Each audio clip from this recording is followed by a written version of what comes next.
এই মিষ্টি লাউটা কিছু অংশ পচা আর কিছু অংশ ভালো। মাকে বলবো ভালোটুকু রান্না করতে। কি হয়েছে দাদা, এমন চিৎকার করছো কেন? শেষ সম্বল বলতে একটা খড়ের গাদা ছিল, সেটাও কেউ পুড়িয়ে দিল। ওগো, দেখো না কত মিষ্টি লাউ ধরেছে। কঠিন সময় যে নিজেকে শান্ত রাখতে পারে তারা কখনো ঠকে না বাবা। যে করেই হোক আমাকে এই মিষ্টি লাউ গাছ নষ্ট করতেই হবে।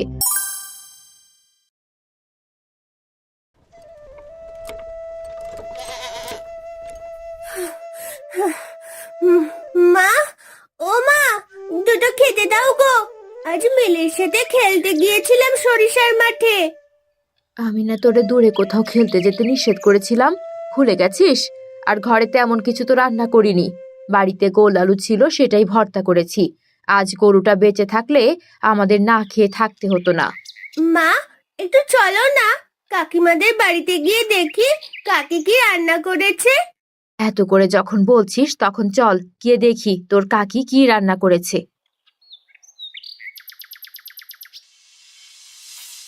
বলি, এই অসময় তোমরা কেন এসেছো?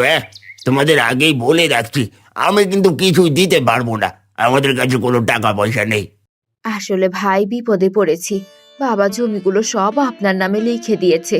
এখন আমাদের তো কিছুই নেই, একটা গরু ছিল সেটাও মরে গেল হঠাৎ করে।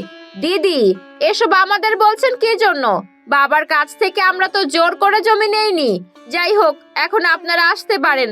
ছোট, মেয়েটাকে একটু তরকারি দিবি? আমি শুধু আলু ভাতই দিয়ে। আজ এই দাও কাল ওই দাও, তোমাদের জন্য শান্তি কোথায়? আমি রান্না করিনি, কালকের বাসি তরকারি আছে, চাইলে নিতে পারো। তবে আজকের পর থেকে আমাদের বাড়িতে তোমরা কোনো কিছু নিতে আসবে না।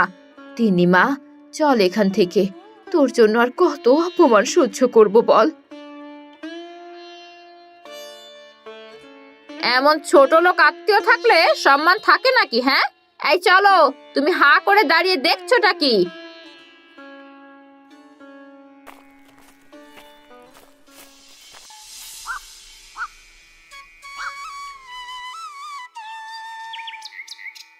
মন খারাপ করো না মা, আমি আলু ভর্তা দিয়েই খেতে পারবো। আর কখনো তোমাকে কারো বাড়ি কিচ্ছু চাইতে পাঠাবো না।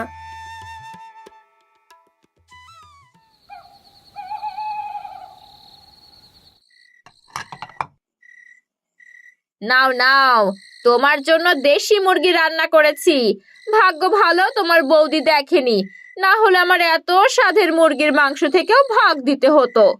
বেশ করেছো, ওদের অপমান করেছো। লজ্জা থাকলে আর এই বাড়ি মুখ হবে না। তোমার নকল দলিলগুলো বেশ কাজে দিয়েছে। বাবা মরার পর বলেছো সম্পত্তি তোমার, না হলে তোমাকে সারা জীবন খেটে মরতে হতো।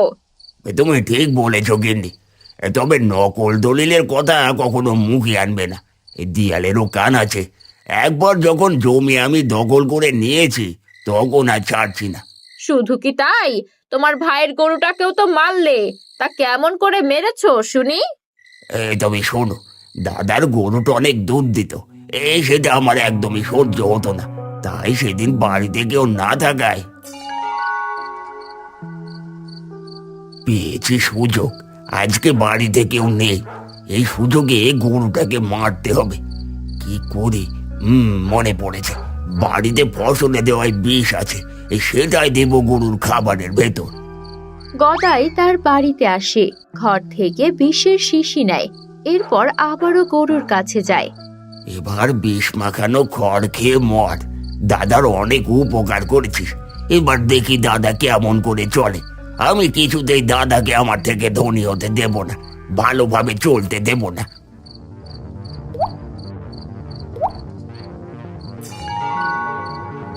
এরপর মরে গেল। আমি জানতাম এতে তুমি খুশি হবে। তোমার খুশি যে আমার খুশি গিন্নি। তুমি পারো বটে।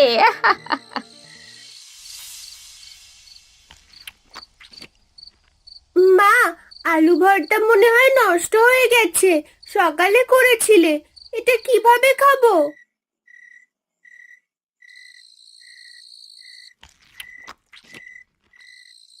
তাই তো, তুই একটু ভর্তাটা রেখে দে মা, আমি আবার আলু ভর্তা করছি। তুই বরং সেটাই খেয়ে নে।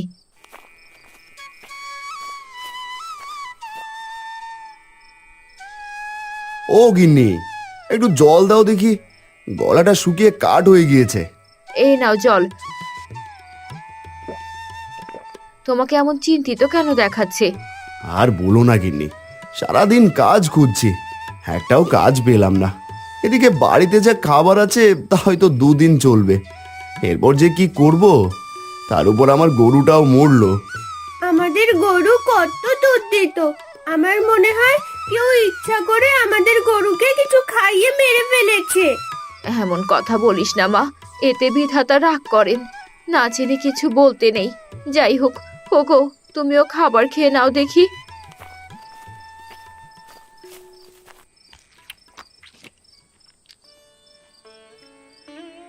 তুমি খাবে না ভাত? তিন্নি খাচ্ছে, আমি খাচ্ছি, তোমার ভাত কোথায়? আমি খেয়ে নিয়েছি আগেই, তোমরা খেয়ে নাও দেখি। মিথ্যে কথা কিন্তু তোমার মুখে বেশ মানায়। মা তিন্নি, থালাটা দে দেখি, সবাই মিলে ভাগ করে খাই। হ্যাঁ, আসো সবাই মিলে একসাথে এক থালায় খাই।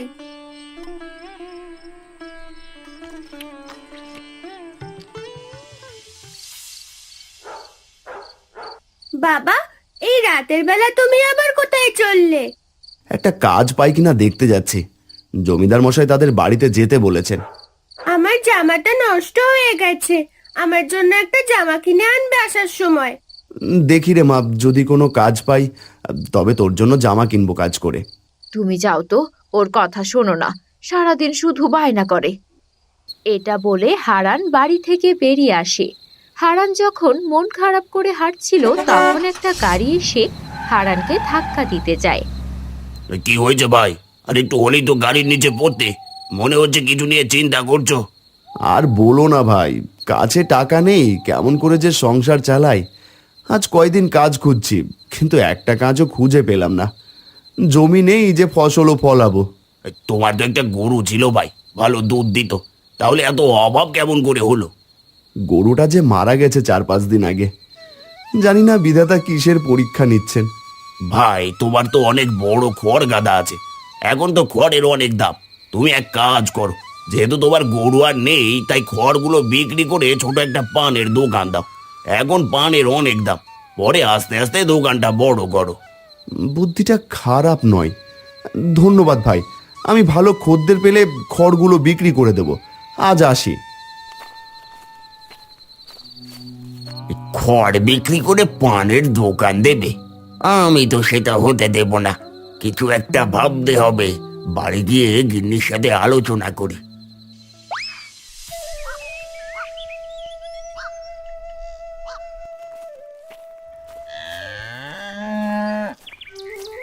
কি হলো, সকাল সকাল কোথায় গিয়েছিলে? একটু বাজারের ওইদিকে গিয়েছিলাম গিন্নি। তোমাকে বলেছিলাম মাছ মাংস কিনতে, এনেছো কি? আরে রাখো তোমার মাছ মাংস, এদিকে যে সর্বনাশ হতে যাচ্ছে সেদিকে খেয়াল নেই তোমার? কেন, কি হলো আবার? আমাকে গরু খেতে দিতে হবে, গরুকে খেতে দিতে দিতে তোমার কথা শুনবো।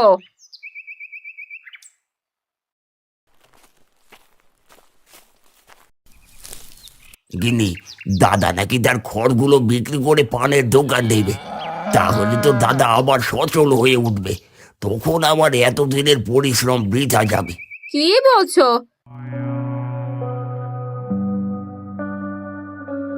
শোনো, আজ রাতে তুমি তোমার দাদার খড়ের গাদায় আগুন দিবে, দেখবো এরপর কি করে তোমার দাদা তার সংসার চালায়।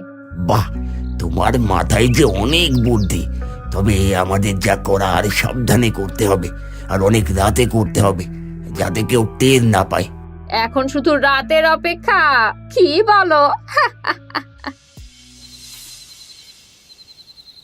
গিন্নি, এত রাত্রে তো কেউ কিছুই টের পাবে না, তবে কি এখন যাব?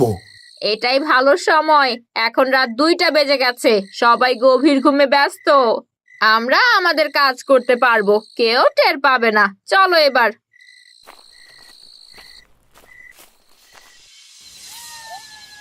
গিন্নি, তুমি এখানে দাঁড়াও, আমি খড়ের গাদায় আগুনটা জ্বালিয়ে আসছি।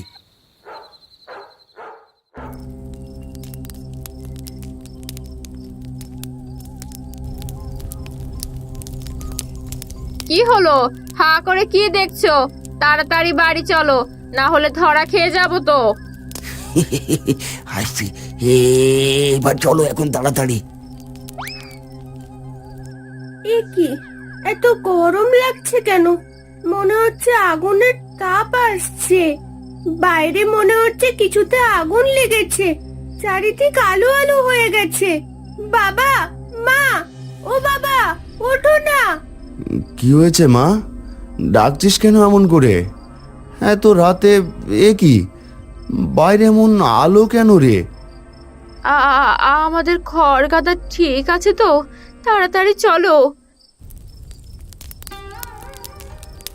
হাই হাই হাই, এটা কি সর্বনাশ হলো রে!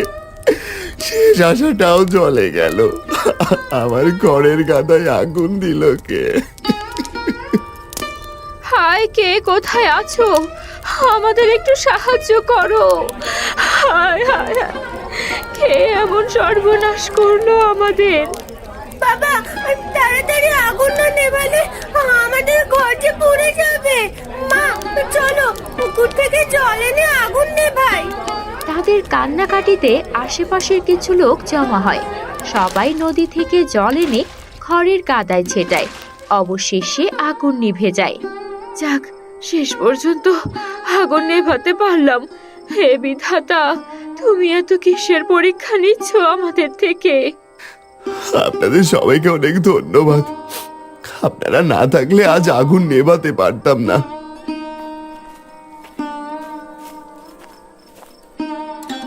কি হয়েছে দাদা, এমন চিৎকার করছো কেন? এই তোমাদের জন্য কি রাতে একটু শান্তিতে ঘুমোতেও পারবো না? কাকা, আমাদের ঘরের গাদার আগুন লেগেছিল। ওটাই আমাদের শেষ আশা ছিল। এবার যে আমাদের না খেয়ে দিন কাটাতে হবে। হাই হাই হাই হাই, এইটা কেমন হলো? যাই হোক, এত চিন্তা করে কি হবে? যা হবার তা তো হয়েছে। এখন ঘুমিয়ে যাও দেখি, রাত তো অনেক হলো। আর এখন চিৎকার চেঁচামেচি করো না যেন। আমি গেলাম। আর তোমরা দাঁড়িয়ে কি দেখছো? যাও যাও, বাড়ি যাও।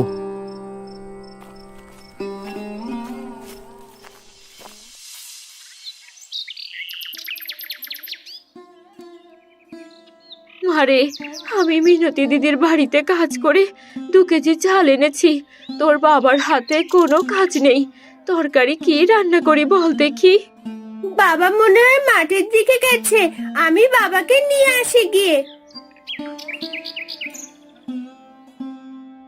এটা বলে তিন্নি মাঠে যায়। সে দেখে মাঠের পাশে একটা পচা মিষ্টি লাউ পড়ে আছে। এই মিষ্টি লাউটা কিছু অংশ পচা আর কিছু অংশ ভালো। মাকে বলবো ভালোটুকু রান্না করতে। এখন বাবার কাছে যাই।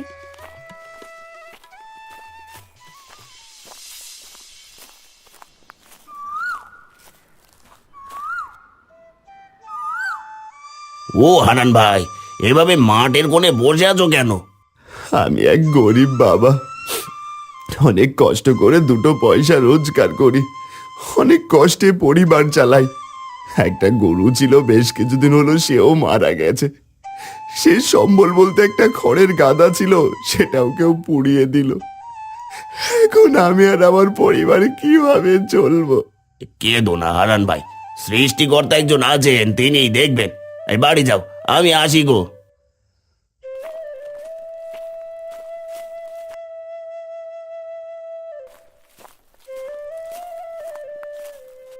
ও বাবা, তুমি এখানে? তোমার সারা মাঠ খুঁজে বেড়াচ্ছি। ওটা কি মা তোর হাতে? মনে হচ্ছে মিষ্টি লাউ। কোথায় পেলি তুই? এটার কিছু অংশ পচে গেছে বাবা, এজন্য ফেলে দিয়েছে কেউ যেন। আমি এটা বাড়ি নিয়ে যাব। আচ্ছা মা, বাড়ি চল। মা, ও মা, এই নাও, এই মিষ্টি লাউটার ভালো অংশটুকু দিয়ে তরকারি রান্না করো। অনেকখানি ভালো আছে। এই আধ পচা মিষ্টি লাউ কোথা থেকে পেলি মা? আমি মাঠের পাশে পেয়েছি। আর দেরি করো না তো, এই নাও। ঠিক আছে মা।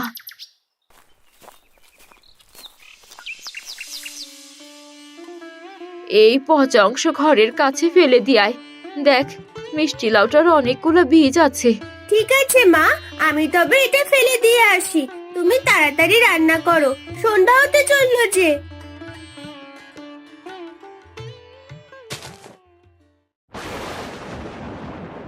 আকাশের অবস্থা বেশি ভালো না, মনে হচ্ছে বৃষ্টি নামবে। বৃষ্টি হলে তো কালকেও কাজ খুঁজে না পেলে আমি যে কি করব, কেমন করে যে সকলের মুখে ভাত জোটাবো। এত চিন্তা করো না, আমি তো সব চাল রান্না করিনি। কালকের দিনটাও চলে যাবে। এখন খেয়ে ঘুমাও দেখি।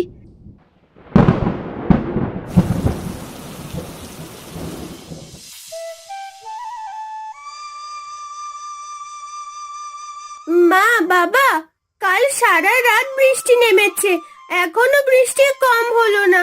এদিকে দুপুর হয়ে গেল, টিপ টিপ বৃষ্টি পড়েই যাচ্ছে। কালকের রান্না ভাত আছে, ওটা খেয়ে নে দেখি সবাই। বৃষ্টি কমেছে, আগে আমি একটু বাইরে থেকে আসি। আরে, এখানে যে অনেক মিষ্টি লাউয়ের চারা হয়েছে। এখানে থাকলে তো চারাগুলো ছাগল গরুতে খেয়ে ফেলবে। এক কাজ করি, আমি আমাদের রান্নাঘরে চারাগুলো লাগিয়ে দিই। এখন তো রান্নাঘরে তেমন রান্না করাও হয় না।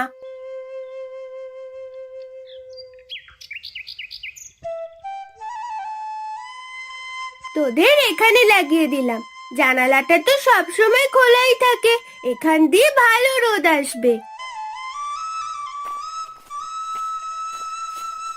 এত সময় কোথায় ছিলি মা? তোর জন্য ভাত না নিয়ে অপেক্ষা করছে তোর বাবা।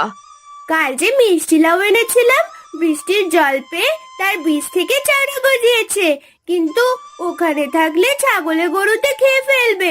এই জন্য আমাদের রান্নাঘরে লাগিয়ে দিয়েছি। আমি রোজ চারাগুলোর যত্ন নেব। তা বেশ করেছিস মা, বৃষ্টি যেহেতু কম হয়েছে আমি বাইরে গিয়ে দেখি কোনো কাজ পাই কিনা। এরপর সবাই খেতে শুরু করে। খাওয়া শেষে হারান কাজ খুঁজতে চলে যায়। এরপর কেটে যায় কয়েক মাস। তিন্নির লাগানো মিষ্টি লাউ গাছ বড় হয়ে অনেক মিষ্টি লাউ ধরেছে এখন। ওগো, দেখো না কত মিষ্টি লাউ ধরেছে। এবার আমাদের অভাব চলে যাবে। এখন মিষ্টি লাউয়ের অনেক চাহিদা, দামও বেশি। আর না খেয়ে থাকতে হবে না। কথাটা মন্দ বলনি, আজ মেয়েটা বুদ্ধি করে রান্নাঘরে মিষ্টি লাউ লাগিয়েছিল, আর তিন্নির জন্যই তো রান্নাঘরে এত মিষ্টি লাউ ধরেছে। বাবা, তুমি আমাদের যে ভাঙা ঠেলা গাড়ি আছে, ওটাতে করে মিষ্টি লাউ বিক্রি করতে নিয়ে যাও দেখি। আর ঠিক আছে, কিছু মিষ্টি লাউ তোলো, নিজেদের জন্য কিছু রেখে বাকিগুলো বিক্রি করতে নিয়ে যাই।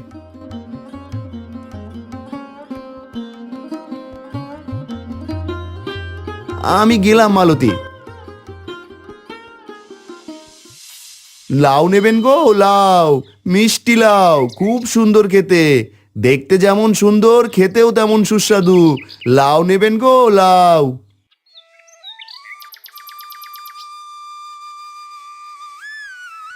বাবা, তোমার মিষ্টি লাউগুলো তো খুব সুন্দর দেখতে, মনে হচ্ছে খেতেও ভালোই হবে।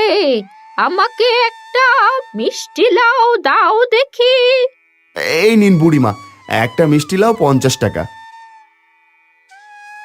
নাও বাবা, ভালো হলে তোমার থেকে আবার মিষ্টি লাউ নিতে আসবো।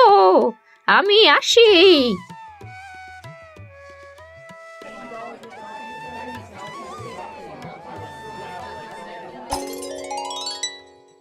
দাদা কি বিক্রি করছে আমাকে জানতে হবে তো। দাদা, কি বিক্রি করছো তুমি ঠেলা গাড়িতে করে? চোখের পলকে দেখি বিক্রি অনেকগুলো হয়ে গেল। মিষ্টি লাউ, তিন্নি রান্না করে মিষ্টি লাউ লাগিয়েছিল, বিধাতার দয়ায় অনেক মিষ্টি লাউ হয়েছে, সারা বছর বিক্রি করতে পারবো, খেতে খুব ভালো। দাদা কবে রান্না করে মিষ্টি লাউ চাষ করলো? আমি তো জানি না, কিছু একটা ভাবতে হবে। ভাই, কিছু ভাবছিস নাকি? মিষ্টি লাউ নিবি? যদি নিস তাহলে তোর বউকে পাঠিয়ে দিস, বড় দেখে একটা মিষ্টি লাউ তুলে নিয়ে যাবে। অনেকদিন বাজার করিনি, আজ অনেক টাকা পেয়েছি, বাজার করে বাড়ি ফিরবো। ঠিক আছে দাদা, আমি ওকে পাঠিয়ে দেব, তুমি যাও।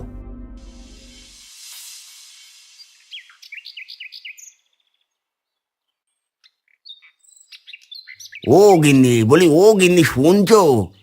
বলি ভর দুপুরে ডাকাত পড়লো নাকি? এমন করে ডাকছো কেন?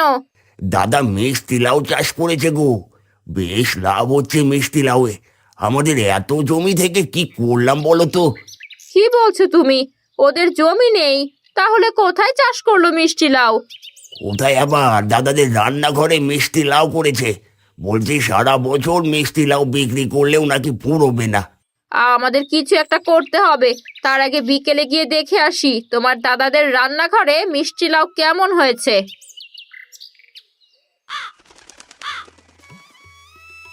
কি গো গিন্নি, কোথাও বের হলে নাকি? যাই তোমার ভাইয়ের বাড়ি, গিয়ে দেখে আসি কেমন মিষ্টি লাউ চাষ হলো।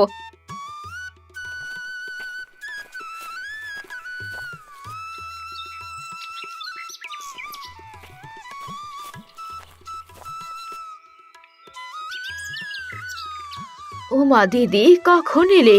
কই গো, তোমার ভাই বউ এসেছে?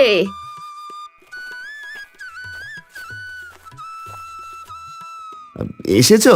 গিন্নি, ঘরে যে বড় মিষ্টি লাউটা আছে ওটা ছোট বউকে দাও। এই নাও দিদি, তোমাকে টাকা দিতে হবে না, বাড়ি গিয়ে রান্না করো। অনেক বড় হয়েছে দেখছি লাউগুলো। তোমাদের রান্নাঘরের ভেতরে চাষ করেছো দেখছি এই মিষ্টি লাউ। হ্যাঁ দিদি, ফলনও বেশ ভালো হয়েছে। তা তো দেখছি। আমি আজ আসি।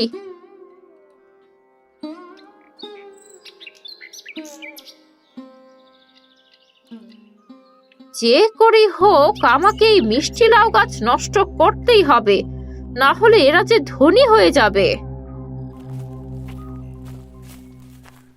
মা, এত বড় মিষ্টি লাউটা কাকিমাকে দিয়ে দিলে?